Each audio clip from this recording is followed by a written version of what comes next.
zetten. Goedenavond.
Good evening. Mr. President.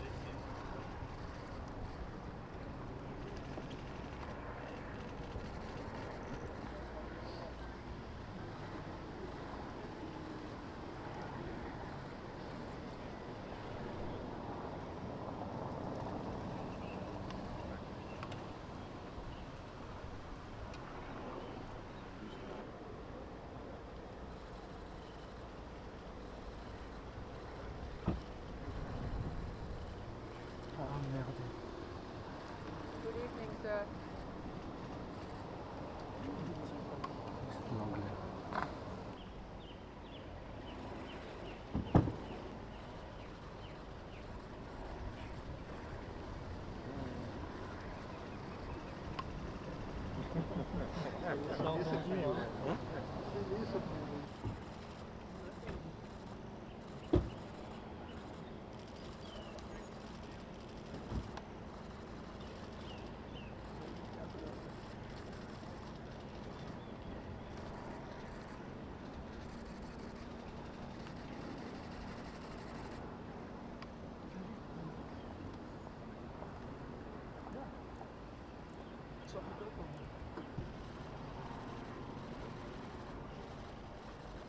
Bonsoir. Can we take one picture here? Mr. President, over here, please. This is Macron. Thank you. Thank you. That's it.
The Queen and I are delighted to be hosting you tonight in this particular room.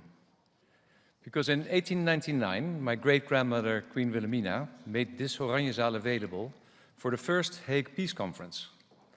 Representatives of 26 countries attended, including the initiator of the conference, Tsar Nicholas II of Russia. The participants in those days were filled with the sense that peace would be everlasting. But behind the scenes, the first signs were already emerging of the arms race that would ultimately lead to the First World War. Peace, Freedom, democracy, and the rule of law are our highest ideals.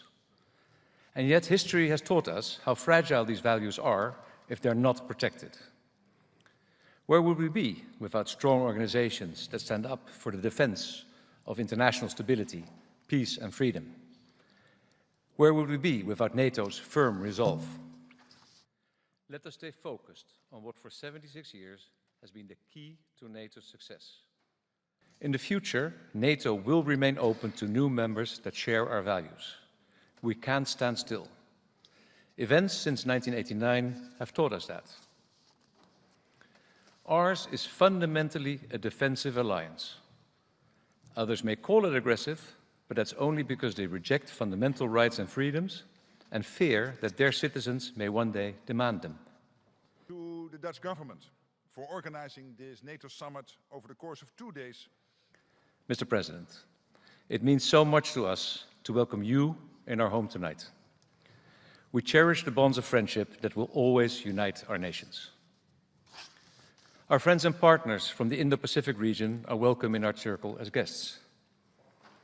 And Ukraine, which for years has been embroiled in a daily struggle, making great sacrifices to defend its freedoms and ours, is welcome too. The people of Ukraine, with whom we feel such close ties, deserve our continuing support. It's impressive to see how we, as NATO countries, have succeeded in forming a shield behind which peace and freedom can flourish. A shield that's providing more and more people with protection. At the same time, every successful organization must always remain alert and have the courage to ask itself critical questions. Are we properly equipped for the challenges we face today? Is the division of costs and benefits amongst us sufficiently well balanced? How can our alliance operate more efficiently and effectively? These questions are especially relevant now that the threat posed by Russia and other hostile countries is taking on unprecedented new dimensions. But it is all worth it. This truly is a historic summit. Well, it's rightly argued that we need to make sufficient investments in our security and that there must be a balance in the financial contributions made by the members of the alliance. There can be no solidarity unless everyone shoulders their own responsibility.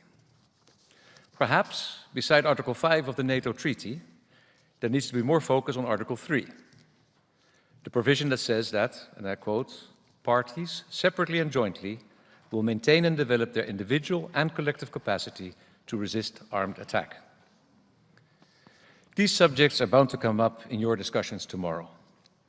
I know that you will address them with wisdom, and I have every confidence that the outcome will be a NATO that is stronger than ever.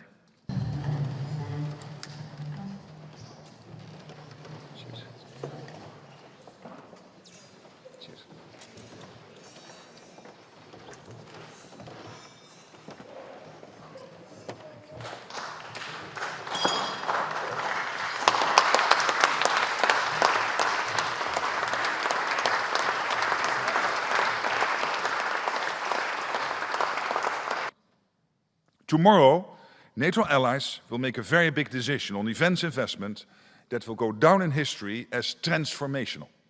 This will be something to celebrate. These decisions are rooted in NATO's core mission of protecting our 1 billion people and will make for a stronger alliance and a safer world. It will also be a massive achievement in making NATO fairer. For decades, the United States sought to get Europe to truly step up. Now, European allies and Canada will equalize their defense spending with the United States. So let me salute President Trump's long-standing leadership in calling for NATO to increase defense spending. Today, I am pleased to announce that NATO has already added an additional $1 trillion in defense spending over the past decade. Mr. President, dear Donald, that is thanks to you pushing us. And tomorrow we will build on that foundation and add trillions more in defense spending, because we need to do this. Their Majesties, King Willem-Alexander, Queen Máxima of the Netherlands, and thank you for hosting us at this beautiful place.